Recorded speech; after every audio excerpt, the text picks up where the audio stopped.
Plusieurs centaines de migrants tués à bout portant. Les survivants frappés avec des barres de fer, d'autres mutilés, hommes, femmes, enfants. Cela se passerait depuis plusieurs mois en Arabie Saoudite sur des Éthiopiens qui tentent de pénétrer dans la riche monarchie du Golfe. Et depuis plusieurs semaines, je le disais en titre également, des centaines de migrants noirs sont reconduits hors des frontières tunisiennes pour les laisser mourir en plein désert. On en a parlé pendant tout l'été, sans eau, sans nourriture.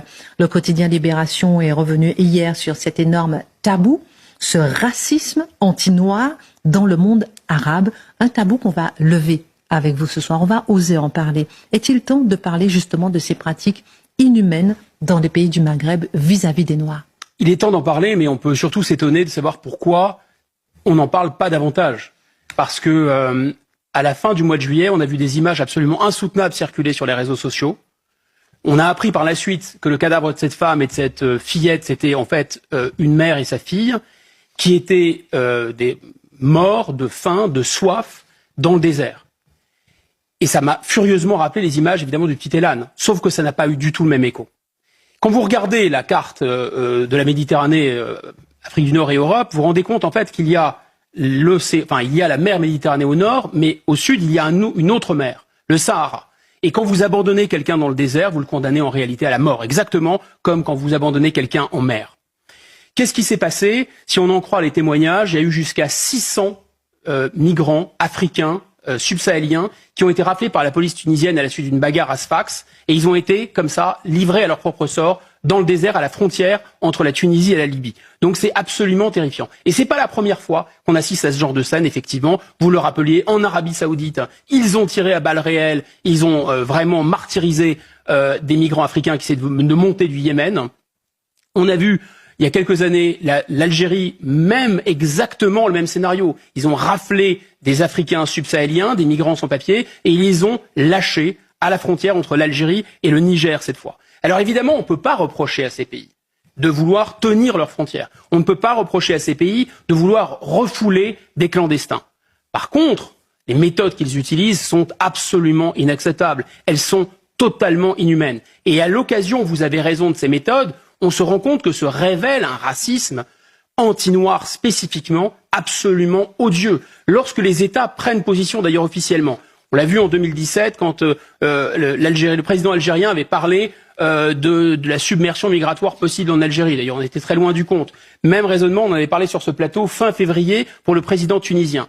Sur les réseaux sociaux de ces pays, ça a été une avalanche, mais de racisme épouvantable.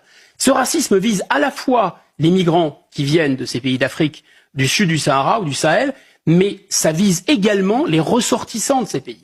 Parce qu'on n'en parle pas suffisamment, mais dans ces pays, vous avez des minorités importantes qui ont la peau noire. 5% des Marocains, par exemple. 2% des Marocains, pardon. 5% des Algériens. 15% des Tunisiens sont en fait des descendants d'Africains du sud du Sahara. Ce tabou, Libération en parlait hier, de ce racisme anti-noir des pays arabes. Jamais on veut en parler. Non. Pourquoi? D'abord, c'est un racisme qui est caché. Il est caché, je dirais, consciemment par des discours politiques. D'abord, depuis les indépendances, il y a un discours qui est le discours, on va dire, anticolonialiste. L'homme blanc, c'est le colon c'est le mal, et le racisme, c'est mal, et il ne pourrait pas y avoir d'autre racisme qu'un racisme blanc. Le colonialisme a absorbé tout le racisme. Donc ils ne veulent pas voir aucun autre racisme. C'est l'effet du discours anticolonialiste. Il y a un autre discours qui est tenu notamment dans les pays du Maghreb, qui est un discours africaniste, pan-africaniste. C'est-à-dire que ces pays se revendiquent de leur africanité. D'ailleurs, Afrique, ça vient du kabyle.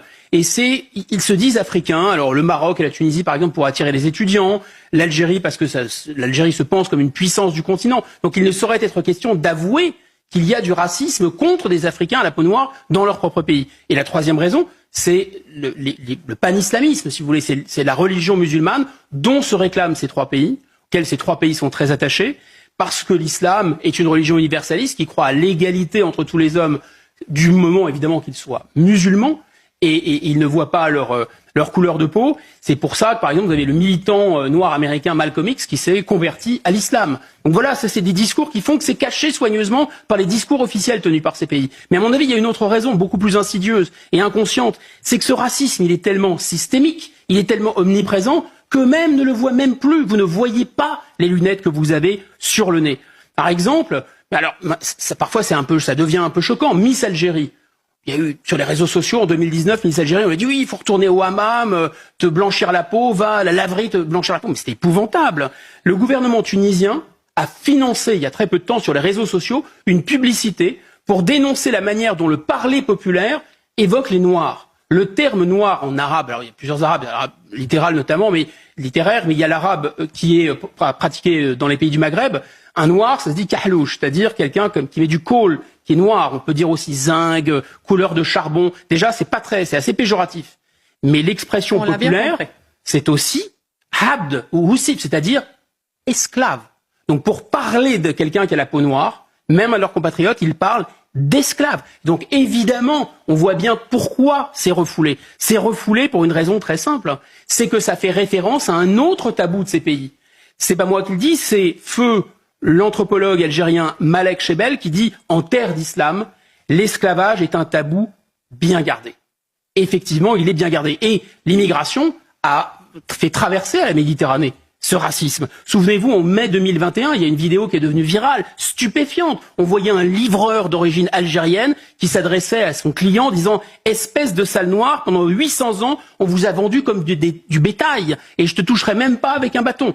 Heureusement, cette personne a été sanctionnée par les tribunaux. Et puis on a un influenceur, l'influenceur Bassem par exemple. À longueur de vidéo, il va fustiger ce qu'il appelle les beurettes à carlouche. Enfin, c'est complètement fou. Et donc effectivement, on ne veut pas voir un racisme qui pourtant s'étale, qui a l'air limite assez content de lui d'ailleurs.